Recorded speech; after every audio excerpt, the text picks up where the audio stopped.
Então a gente entendeu até agora como funcionam as camadas convolucionais, quais são as principais operações que a gente tem nas CNNs, viu que tem as camadas convolucionais, as camadas de pooling, as operações de ativação e também a gente entende agora como funciona a atualização dos parâmetros com o backpropagation. E a gente vai ver agora como essas arquiteturas de classificação utilizando redes convolucionais, elas foram evoluindo ao longo dos anos, quais foram os resultados e quais foram os principais avanços de cada arquitetura que possibilitou a melhoria dos resultados.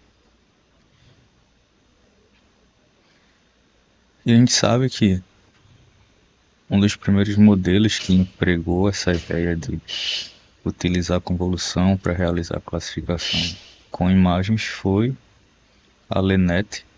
A gente tem um modelo de 1989 que empregava algumas camadas convolucionais e no final agregava essas operações com as camadas lineares. Então a gente conseguia diminuir o custo do número de parâmetros porque fazia um pré-processamento aqui extraindo features a partir das convoluções. Então, já tinha a ideia de features maps e o pooling para reduzir a dimensionalidade da entrada, apesar de não ser uma imagem de tamanho muito grande. Então, essa aqui recebeu uma entrada de 32 por 32, a LeNet original que foi utilizada na Eministro recebeu uma entrada de 28 por 28, que não é um número tão grande, mas se a gente fosse colocar isso com MLP já seria um número considerável de parâmetros. E a gente sabe que em 1989 a parte de hardware ela também não era tão avançada quanto que a gente tem hoje em dia, e mesmo esse modelo aqui ele seria bem complexo de rodar porque ele requer tem muitos parâmetros para a gente otimizar, tanto na parte convolucional, mas que a gente ainda mantém aqui no final algumas camadas lineares. E esse modelo ele foi proposto para fazer a classificação de dígitos escritos à mão. Então a gente tem aqui alguns exemplos. Então, regiões que têm alguns dígitos, esse modelo a gente recortaria cada um dos dígitos e esse modelo retornaria para a gente qual é aquele dígito. Ele tem uma camada de saída de tamanho 10 para dar para a gente de resposta qual é o dígito mais provável de estar nessa imagem que a gente passa para ele como entrada. Então a gente teria um mapeamento aqui para os dígitos de 0 a 9. E aí o LeNet ele foi treinado nesse dataset, o MNIST. O MNIST ainda é um dataset muito utilizado hoje em dia para validar algumas arquiteturas, alguns modelos ou algumas técnicas de otimização. Basicamente esse dataset ele tem imagens de 28 por 28, cada uma dessas imagens contém um dígito de 0 a 9. A gente tem 60 mil imagens de treino, é um dataset relativamente grande e tinha 10 mil imagens de teste. E aí tinha 10 classes, cada uma representada por um dos dígitos do dataset. Claro, tinha a dificuldade da época em relação aos hardwares para rodar esses modelos convolucionais. Então, a LeNet e as pesquisas em redes profundas não se popularizou tanto porque a gente tinha essa limitação de hardware que não conseguia rodar eficientemente os modelos. E aí um dos maiores problemas em relação a isso é que a gente ainda emprega um conjunto de camadas lineares totalmente conectadas que tem um alto custo dentro dessa arquitetura. Então a gente viu que o número de parâmetros nas camadas convolucionais ele não é tão grande assim, porque a gente só precisa computar os parâmetros em relação aos filtros.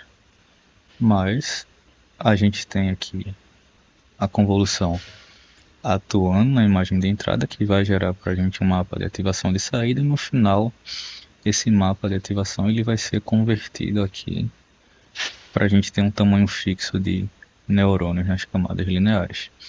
Então toda essa diminuição que a gente fez, a gente consegue diminuir a entrada, mas ainda assim a gente tem esse alto custo, que aqui no final a gente cresce bastante o número de parâmetros da arquitetura. E fora isso, tem todas as questões de gradiente, quando a gente está tentando rodar, que a gente tem que armazenar os gradientes para essa camada, armazenar os gradientes das convoluções e dos mapas de ativações que vão ser propagados para as camadas anteriores. E aí, só dando uma ideia, né, da evolução, a gente tem essa imagem aqui do curso do Berkeley, da Universidade de Berkeley, mostra um paralelo entre a evolução dos datasets do processamento Canham e dos processadores que eram utilizados para rodar nesses problemas, nesses datasets. E a gente tem um acréscimo, né, a cada 10 anos. Então, os datasets que foram sendo utilizados foi um crescimento aqui de 10. A gente tinha o Iris, era muito utilizado, e aí tem a partir dos anos 2000 que a gente começou a ter mais acesso com imagens web, teve um crescimento de 6 vezes. E até chegar em 2020 que a gente tem um crescimento de 1000 vezes em cima desses dados que a gente já possuía. Então com redes sociais, com propagandas que a gente tem atualmente na web, a quantidade de dados que é gerada ela é muito maior do que a gente tinha antigamente. E aí, para processar toda essa informação, a gente teve que ter um crescimento de hardware que acompanhasse toda essa evolução de dados que são gerados diariamente. E ao longo dos anos a gente vê também uma melhoria em relação ao hardware que foi produzido, então a gente tinha processadores mais simples.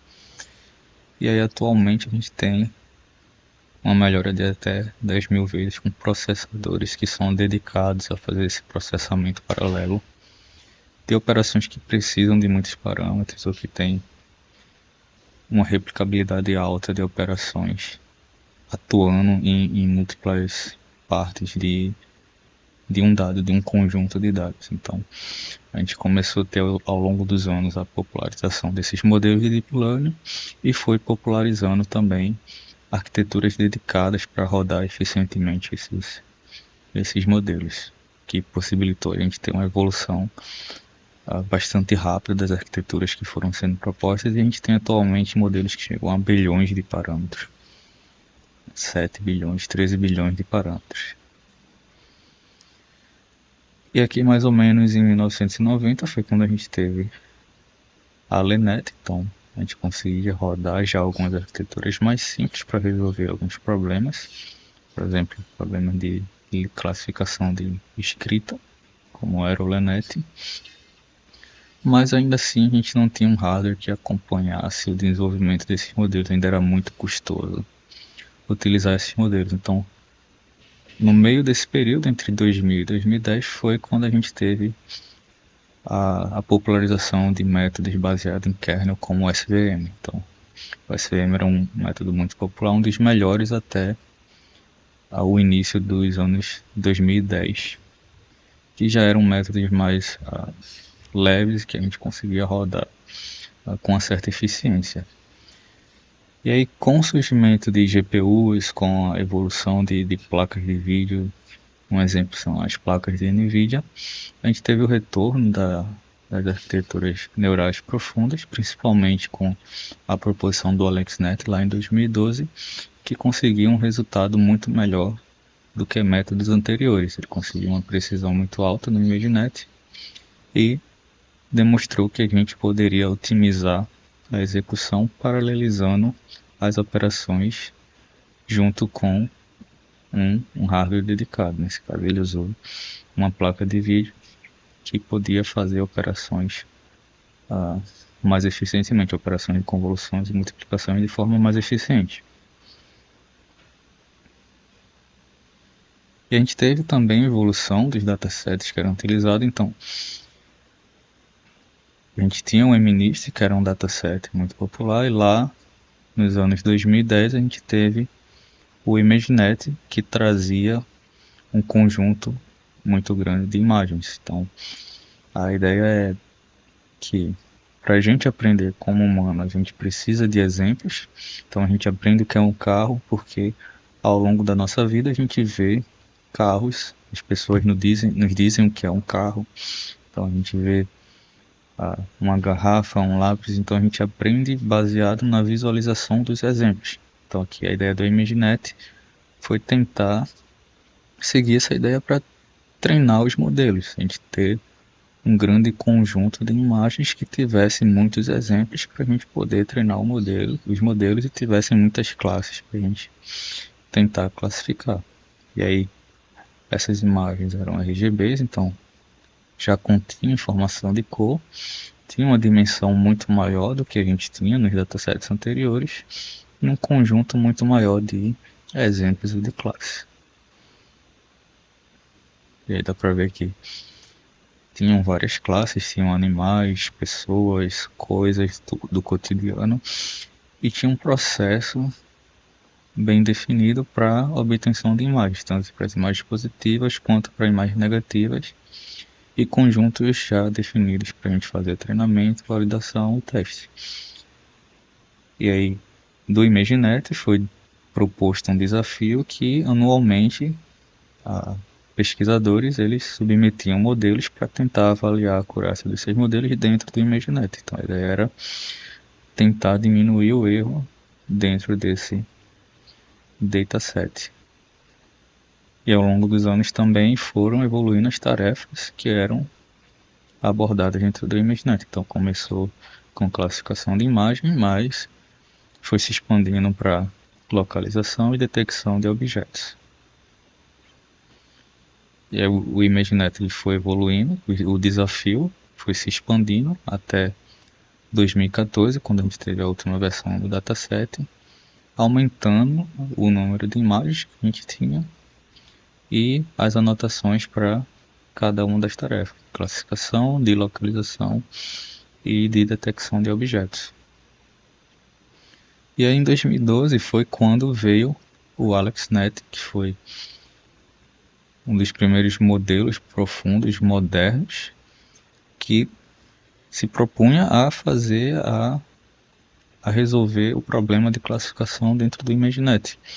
E aí em 2012 a gente tinha os métodos tradicionais, que utilizavam a abordagem de kernel, machine learning tradicional, e o AlexNet conseguiu reduzir um erro que estava aqui em torno de 25, 30% para apenas 16%. Então foi uma redução bastante elevada em relação aos métodos que estavam sendo propostos. E foi aí que a comunidade começou a dar mais atenção a esses modelos de redes neurais profundas, porque ele conseguiu obter essa melhoria bastante significativa. Ele conseguiu obter isso porque ele implementou essa arquitetura focando num processador, um hardware dedicado para executar operações de matriz de forma eficiente, que era uma GPU. Então, na GPU a gente tem a otimização das operações em matrizes, em tensores, e ele implementou esse modelo na GPU, conseguiu mostrar que a gente conseguiria executar uma rede profunda do tamanho da AlexNet e conseguir um resultado, uma melhora aí para um erro de 16%. As principais melhorias dentro da arquitetura da AlexNet foi que ele utilizou a ativação ReLU, então até esse momento o que era mais usado era ativações tradicionais, sigmoide, tangente hiperbólica. Ele mostrou que para arquiteturas profundas a gente consegue utilizar a ReLU para melhorar o resultado, a convergência do modelo. Ele utilizou a regularização com o dropout. A arquitetura ela tinha 8 camadas, 5 camadas convolucionais e 3 camadas conectadas, e ele conseguiu executar utilizando múltipla GPU. Então a gente vê que a arquitetura seguia basicamente esse fluxo. A gente tem as camadas convolucionais, tem as camadas conectadas, mas na representação ela está dividida porque essa execução era dividida em duas GPUs. Então a gente tem a mesma arquitetura, a gente está fazendo a otimização de um único modelo, mas o processamento dele ele estava ocorrendo em dois dispositivos, duas GPUs rodando em paralelo.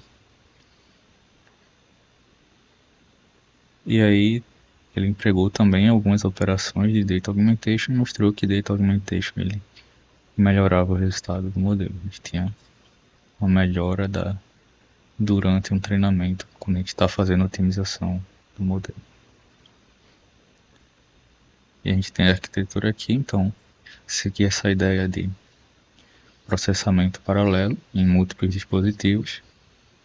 E ele fazia a otimização utilizando um framework que na época a gente não tinha, PyTorch não tinha TensorFlow, então a implementação foi direto em C++, utilizando o CAF, que foi um dos primeiros frameworks de Deep Learning que era implementado, tinha API diretamente de C++.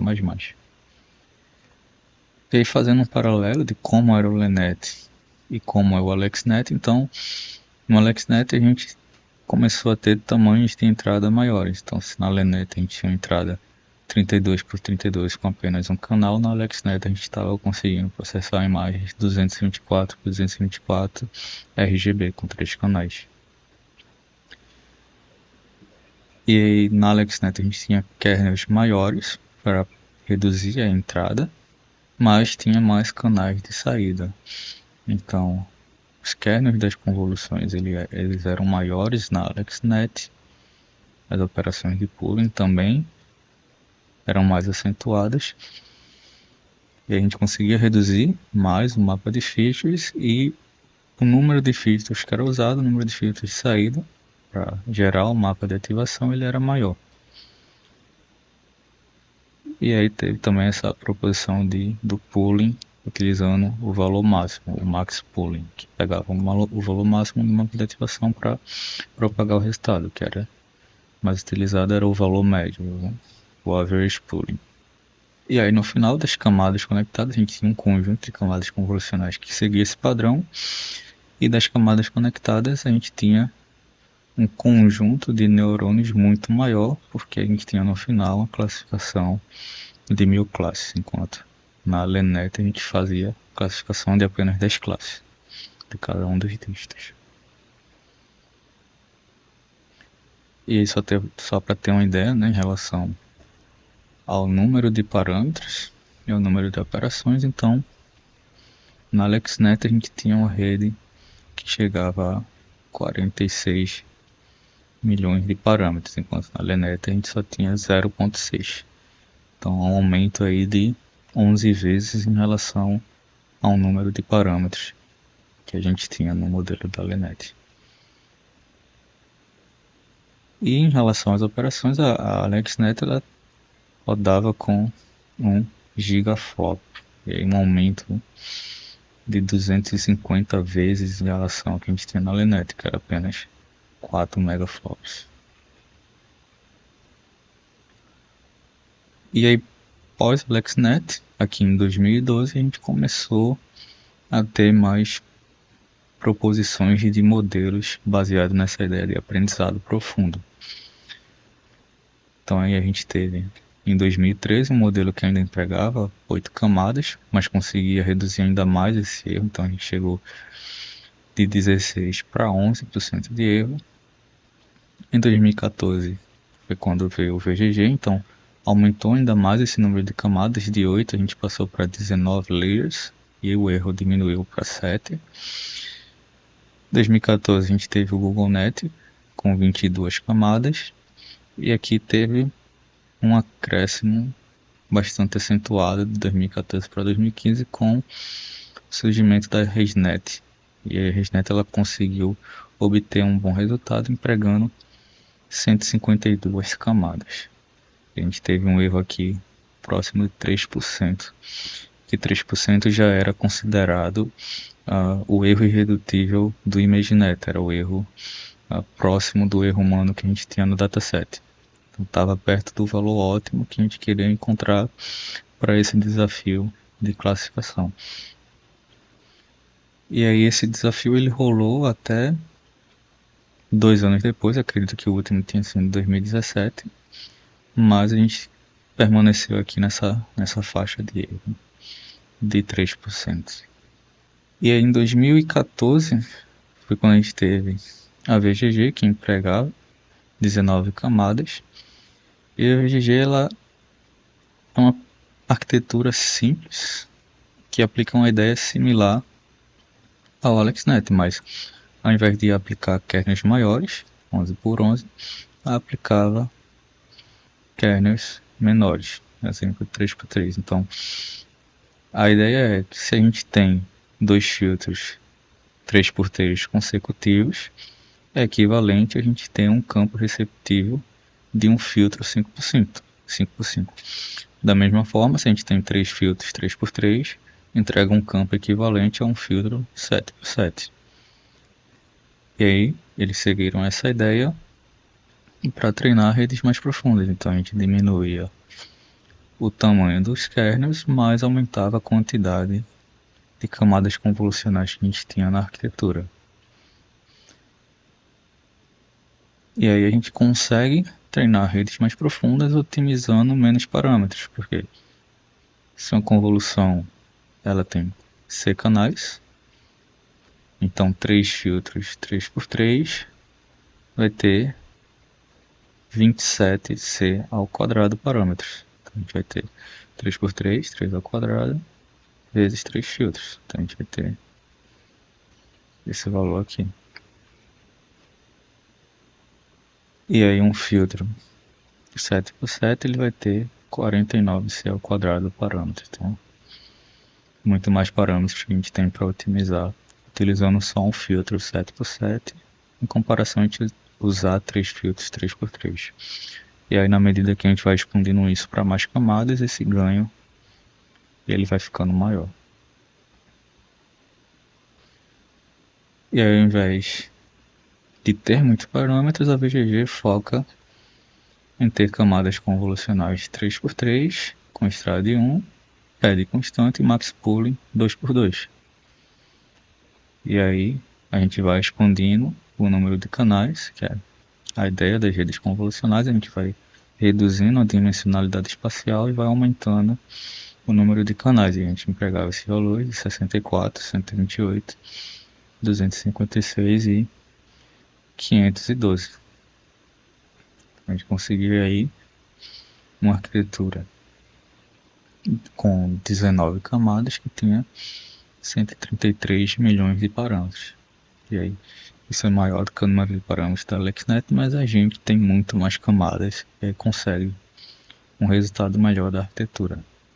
E aí, basicamente, a gente tem essa estrutura de convoluções com kernels menores e maior profundidade, e a parte de classificação ela se manteve basicamente a mesma que a gente tinha no AlexNet. Duas camadas convolucionais de tamanho 4096 e uma camada de saída de tamanho 1000.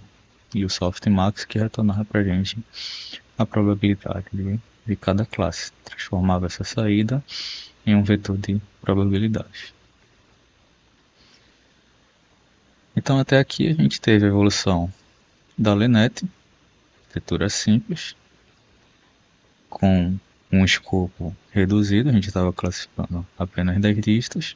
Então a gente teve a AlexNet, que foi uma arquitetura maior, já passou a utilizar imagens RGB, começou a utilização da função de ativação ReLU, empregava as operações Dropout e Data Augmentation. E a gente teve a evolução para a VGG, que era maior e mais profunda do que a AlexNet, empregando kernels menores em sequência. E a gente vê um comparativo em relação à acurácia e exemplos por segundo, exemplos que eram processados, o VGG conseguia processar mais rápido, tem uma acurácia muito maior. Então, um grupo de VGGs aqui. A gente tem esse grupo porque a VGG ela foi proposta com várias versões. Então, a gente tinha a VGG de 16 camadas, VGG de 19 camadas, 11 camadas. E a gente tinha aqui a AlexNet, que é uma acurácia menor e levava mais tempo para processar. E aí a gente teve, logo em seguida, na mesma época que a VGG foi proposta, o Network in Network. Então, todas essas arquiteturas LeNet, AlexNet e VGG, elas compartilham um padrão de aplicar uma sequência de convoluções e camadas de pooling e processar as features com as camadas totalmente conectadas, as dense layers. Então a gente viu que as camadas totalmente conectadas, elas possuem um grande número de parâmetros e requer um processamento bem alto. Então, tanto para guardar os gradientes, como para a gente processar a entrada e gerar a saída. E aí nesse esquema não é possível usar camadas totalmente conectadas em partes intermediárias da rede, porque isso destruiria a estrutura espacial da entrada. Se a gente aplicar para a gente aplicar a feature, o mapa de ativação gerado por uma convolução, a gente tem que fazer o flatten, deixar ela com a dimensão para a gente poder processar nas camadas lineares. E aí a gente destruiria a informação espacial e exigiria mais memória para poder processar. E aí a ideia do Network era tentar trazer uma alternativa com blocos de várias convoluções. E a gente aplicava convoluções um por um, porque a gente adiciona não linearidade aos mapas de ativação, enquanto a gente mantém a estrutura espacial. A gente não altera a estrutura espacial do bloco que a gente está processando. E aí no lugar de camadas lineares, a gente utiliza o Global Average Pooling, que a gente consegue integrar essa informação espacial num vetor de saída que a gente vai usar para fazer a classificação. Então, nas convoluções um por um, a gente vai ter uma operação que mapeia um pixel da entrada para uma ativação de saída, não levando em nenhuma consideração informações dos vizinhos. Então, basicamente, a operação, utilizando a convolução 1 por 1, ela vai alterar o número de canais, ela vai agregar as informações de canais, mas vai manter a dimensão original da entrada. Então a gente vai ter uma entrada N exemplos, a gente vai ter o número de canais das nossas entradas e uma dimensão espacial HW. E aí, quando a gente for aplicar a convolução, a gente vai ter como saída o número de canais que a gente espera, o número de filtros, os N exemplos, e aí se esse K for igual a 1, o H e o W vai se manter igual, ele não vai ser alterado.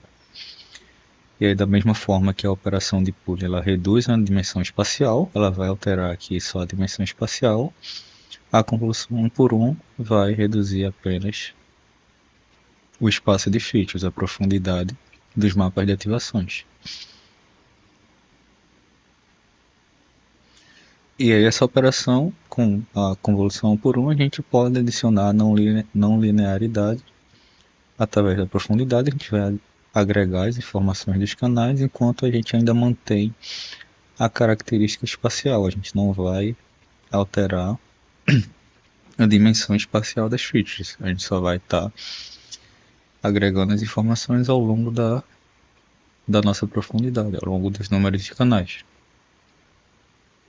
E a gente consegue reduzir ou aumentar a profundidade do bloco para melhorar a performance do modelo. Nesse caso, se a gente reduz a profundidade, a gente tem menos operações que vão ser realizadas nas camadas posteriores.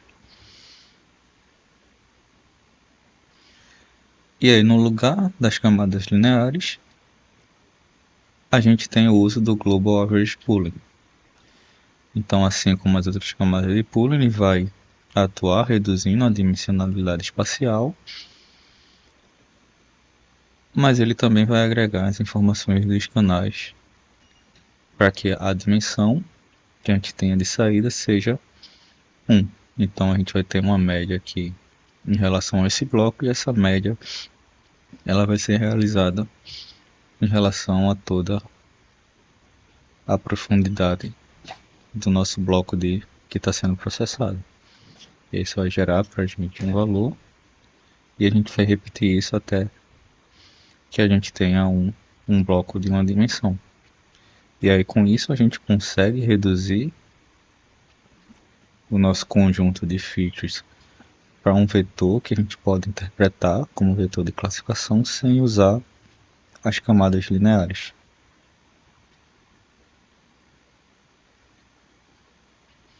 E aí a vantagem de utilizar o Global Average Pool é que a gente não vai ter parâmetros para otimizar. Então a gente evita o overfitting. E a operação do Global Average Pool ele vai agregar informação espacial através da soma. E aí ele vai ser robusto a transformações de translação, que a gente vai ter essa agregação em relação a todos os vizinhos desse bloco. E em comparação, a gente tinha no ArcSnet a camada de classificação ela ia ser composta por camadas lineares de tamanho bem elevado para classificar mil classes, e a gente substitui isso para um bloco de convoluções. Então a gente vai aplicar uma convolução com o kernel 3x3, a gente vai ter várias convoluções em sequência, um por um, e reduz as features com o Global Average Pool. E aí a gente faz um comparativo do número de parâmetros que a gente tem aqui no VGG. Então a gente tinha uma camada densa de 4096, outra camada densa de 4096, até chegar na saída com 10, em ter várias convoluções de tamanho bem elevado.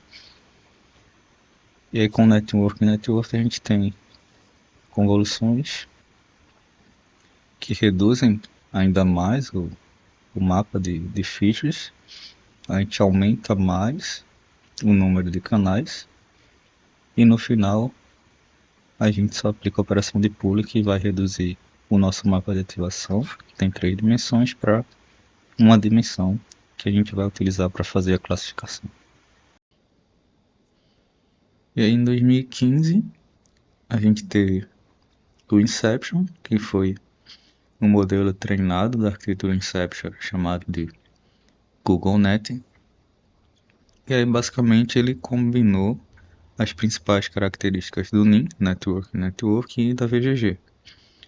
Então ele fazia mistura de convoluções com tamanhos diferentes de kernel e utilizava essa ideia de convoluções um por um e vários kernels de convoluções na mesma camada que eram agregadas no final para gerar a saída. Então a gente tinha, por exemplo, um módulo Inception que recebia uma ativação da entrada, e a gente passava isso por filtros de diferentes tamanhos de kernel, e no final fazia a agregação desses mapas de ativações. Então a gente tinha a extração de características em diferentes níveis da entrada, diferentes níveis espacial da entrada. E aí tinha uma operação de pool também que era aplicada, e a gente tinha uma operação de concatenação.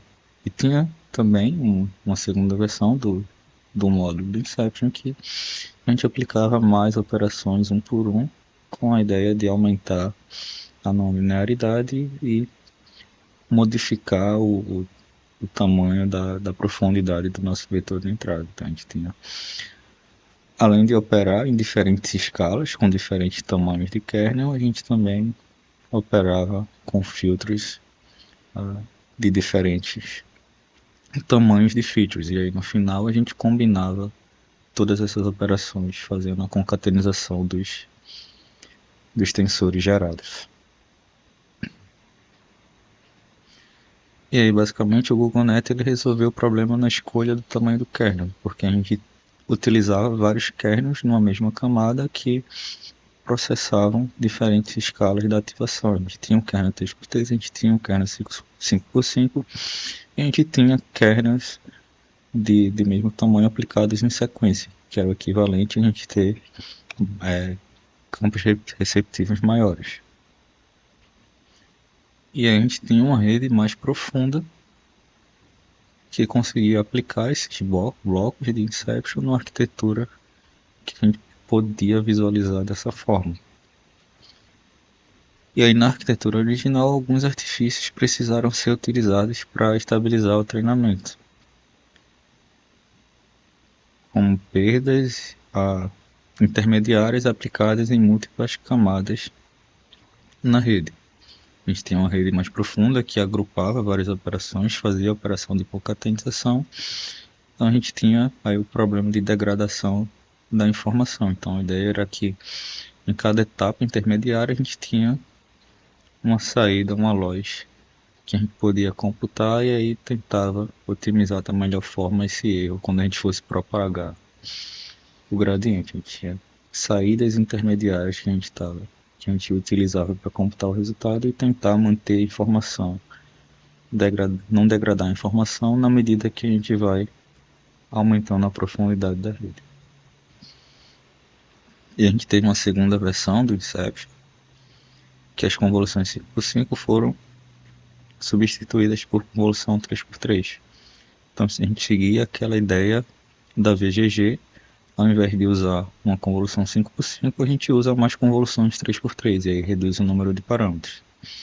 Então, no bloco 5x5, a gente vai ter dois blocos 3x3. E da mesma forma, algumas camadas n por n foram fatorizadas para 1 por n, n por 1. Que segue a mesma ideia de aplicar convoluções em sequências. Então, se a gente tem uma convolução 3x3, isso vai ser equivalente a um campo receptivo da gente aplicar primeiro uma convolução 1x3, e em seguida a gente aplica uma convolução 3x1.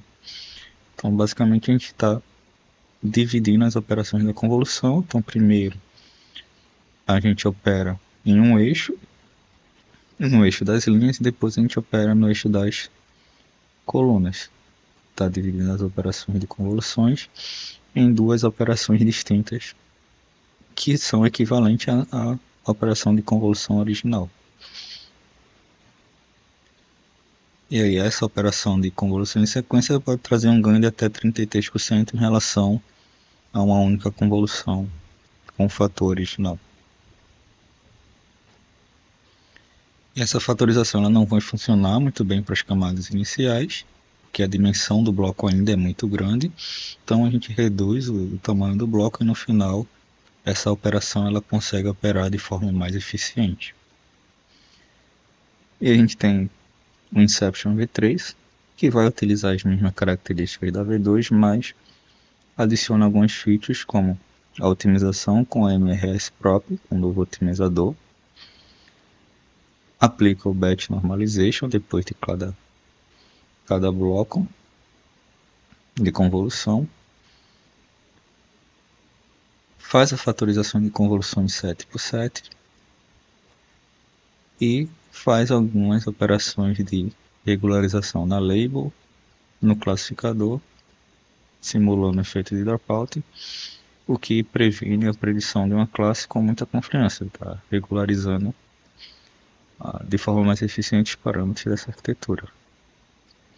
E a gente tem essa arquitetura que já não precisa daquelas losses intermediárias. A gente tem a parte final que faz a classificação, a arquitetura de backbone que faz a extração das características, e a gente só tem uma ramificação que computa a loja intermediária.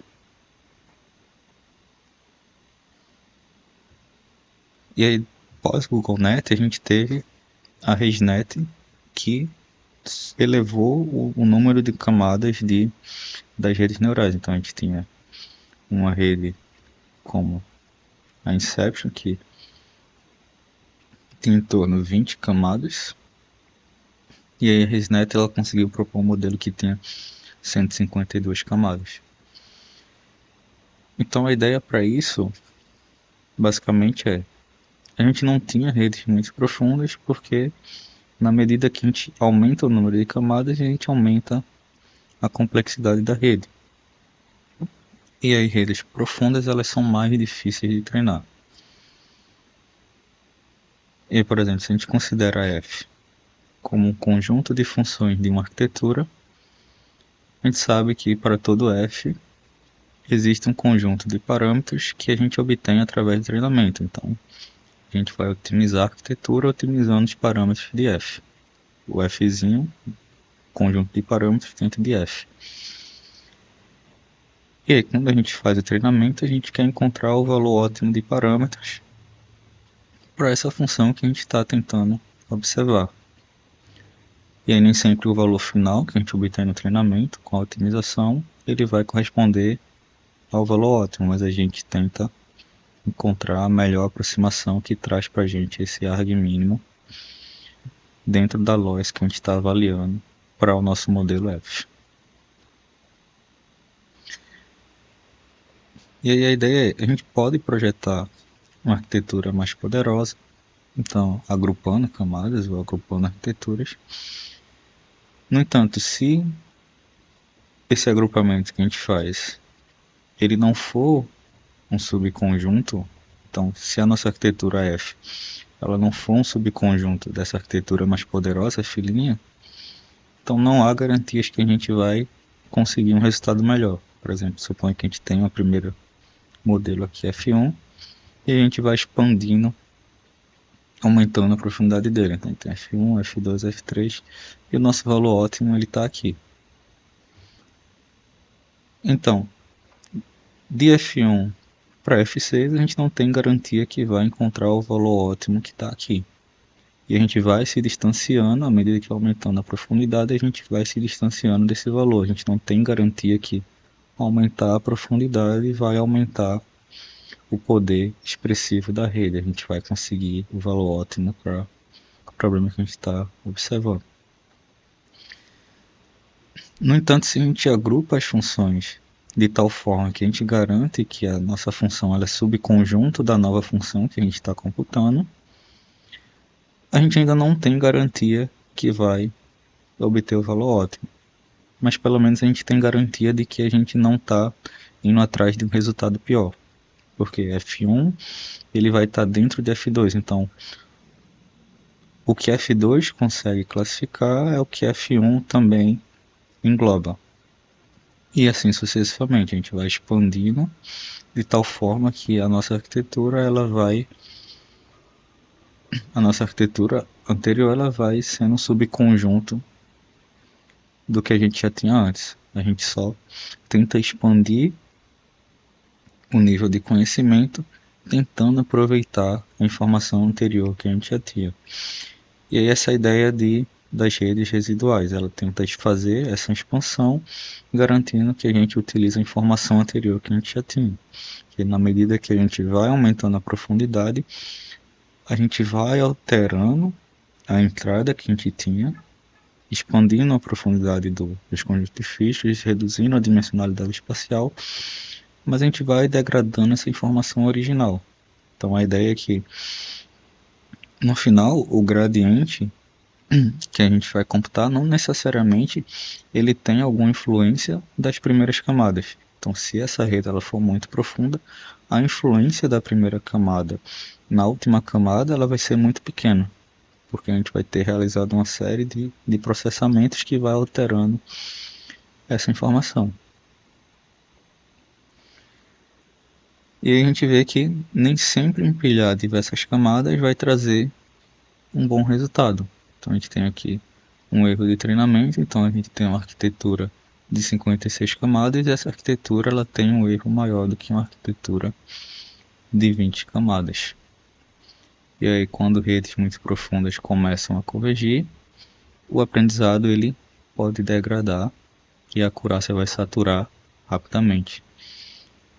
Então, a gente tem aqui no conjunto de teste a rede com 56 camadas, a acurácia ela satura, ela fica constante aqui na medida que a gente vai treinando. Enquanto isso demora um pouquinho para acontecer na arquitetura de 20 camadas.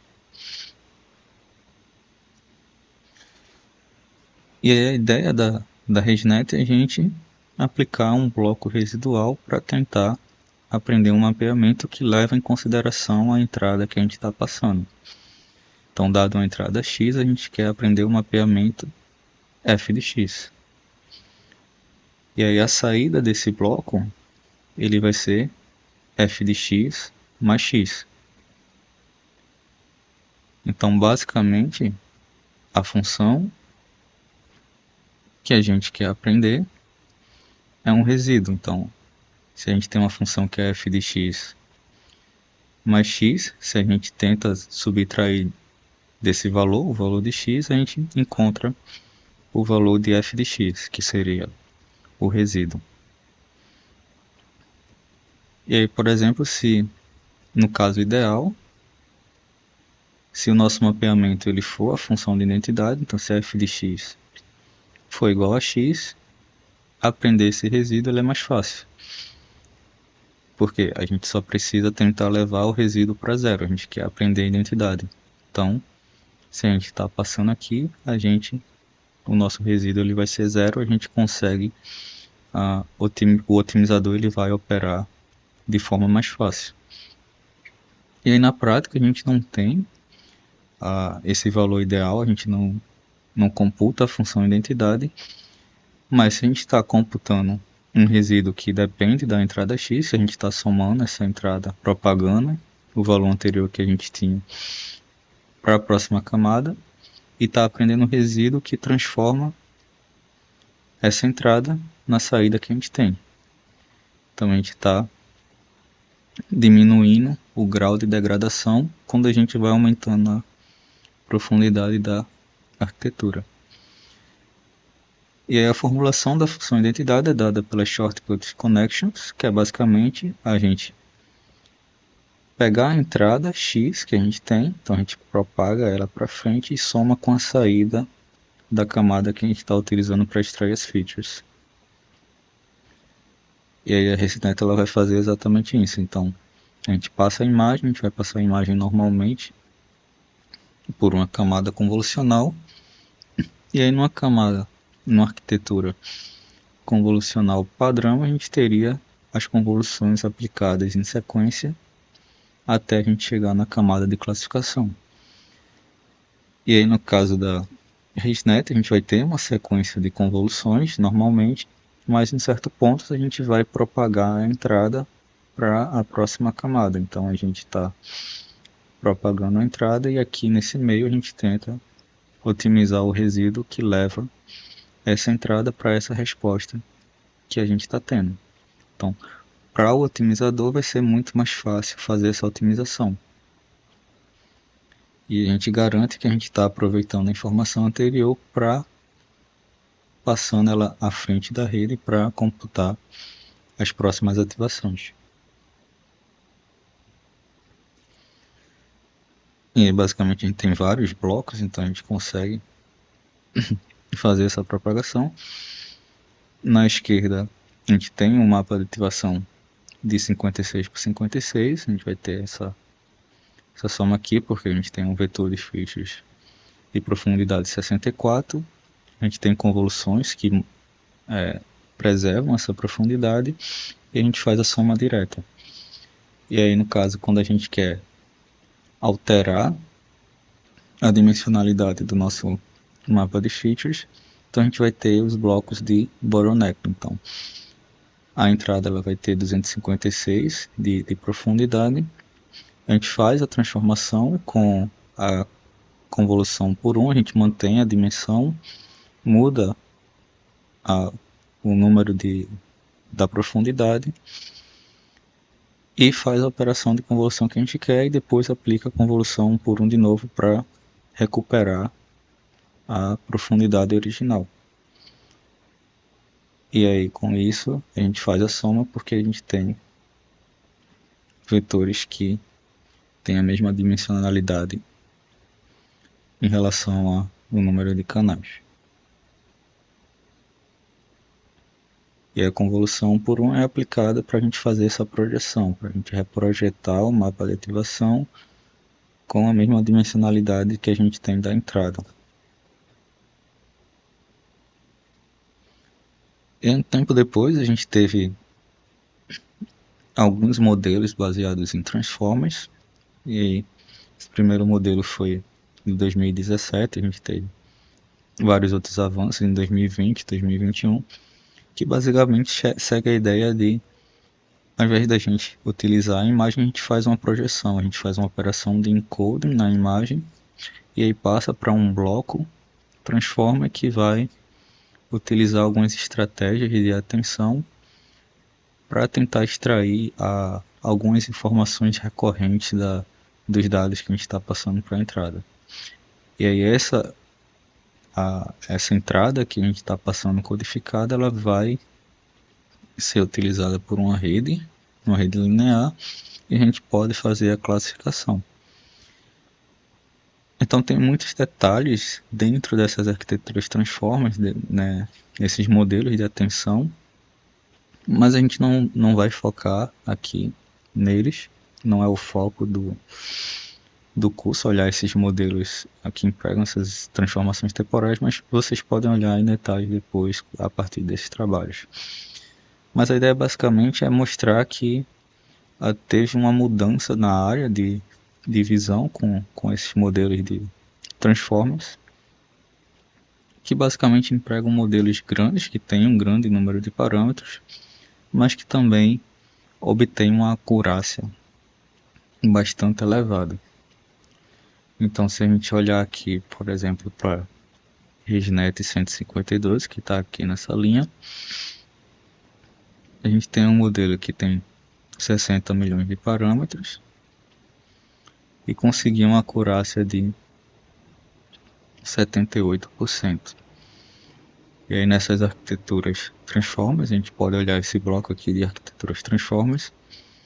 A gente tem modelos que são maiores, então tem 86 milhões de parâmetros, tem um com 99 milhões de parâmetros, mas o resultado ele vai melhorando. Se a gente conseguia 78 com a ResNet, a gente tem aqui 83, 79, 81, que já é uma melhora significativa. Não é tão alta, mas é significativa dentro do ImageNet. E aí dentro de 2022, nos anos 2020, a gente teve a ConvNext, que trouxe de volta essa ideia de utilizar CNNs que poderiam obter resultados melhores do que os modelos Transformers. Então, a gente vê que a acurácia, comparando com outros modelos Transformers, a acurácia da ConvNext ela é bem melhor. E aí a ideia foi aplicar tudo que deu certo nas arquiteturas anteriores com alguns designs adicionais. E aí entre eles tem alguns blocos extras que aplicam essa questão de bottleneck. Então tem a convolução 1 por 1 que muda o conjunto a profundidade dos features, e a gente aplica algumas convoluções depthwise que operam em relação à profundidade do mapa de ativação. E dentre essas melhorias, a gente teve algumas mudanças. Então tem o uso das convoluções depthwise. A gente teve de novo o aumento do tamanho dos kernels. Teve a nova função de ativação, onde houve a substituição do ReLU para alguns blocos que usam GLU.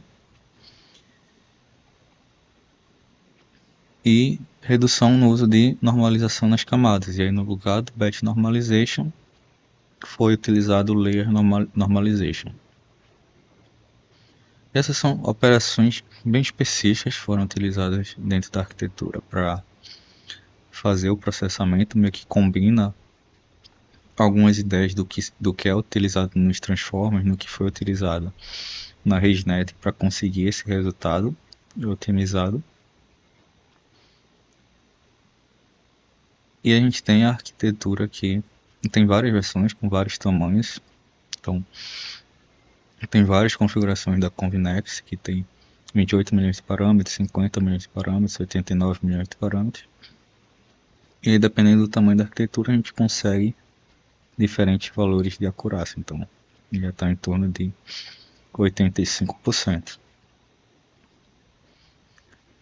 E aí, essas arquiteturas, a gente passou bem rápido por algumas delas, mas foi só para dar uma ideia de como foi ocorrendo a evolução das CNNs, do que a gente tinha lá no início com a LesNet, com a LeNet, que foi evoluindo com a AlexNet, com a VGG, com a ResNet, e o que a gente tem hoje no estado da arte, com arquiteturas similares aos Transformers e a Convinext.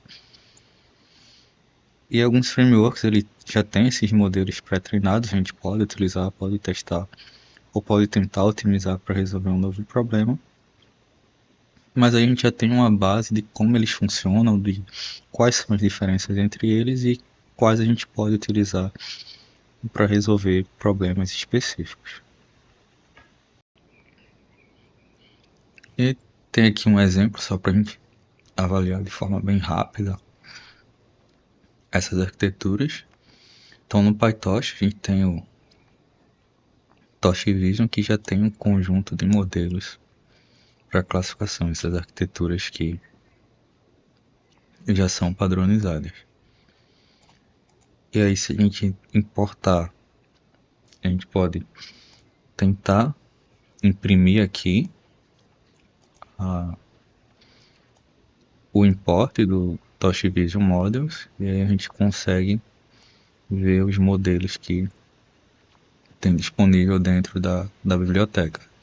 A gente tem o AlexNet, a gente já tem o Convinext, arquiteturas como o DenseNet, EfficientNet.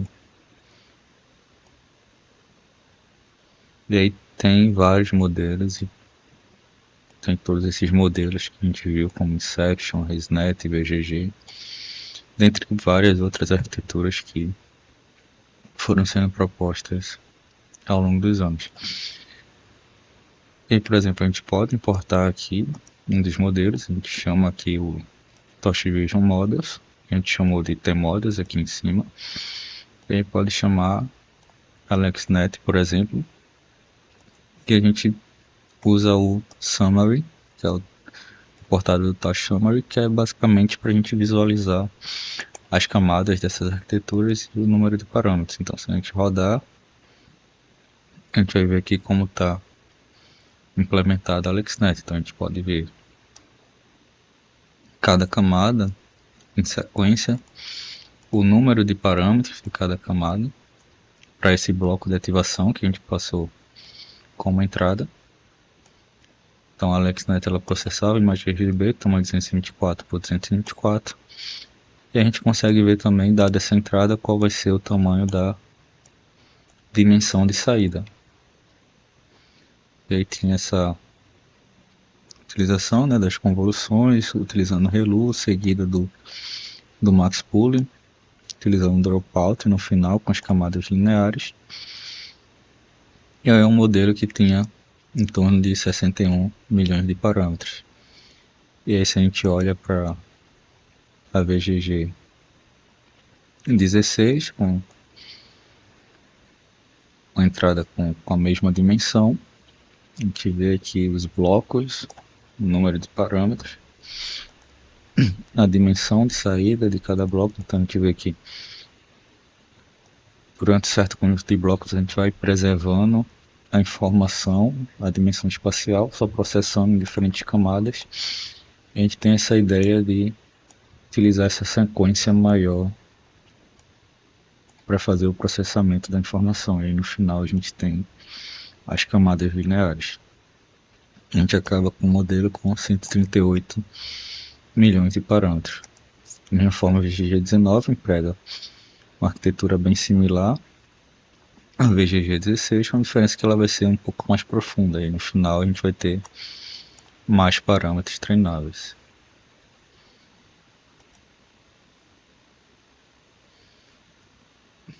E a ResNet ela vai ser uma arquitetura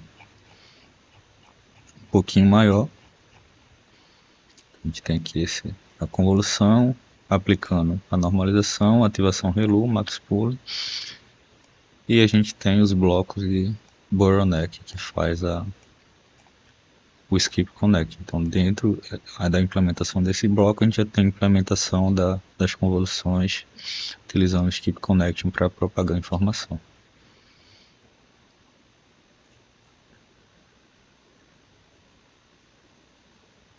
Aí dá para ver que a gente tem muito mais camadas, 152 camadas e 60 milhões de parâmetros, o que é bem menor do que a gente tem com a VGG19.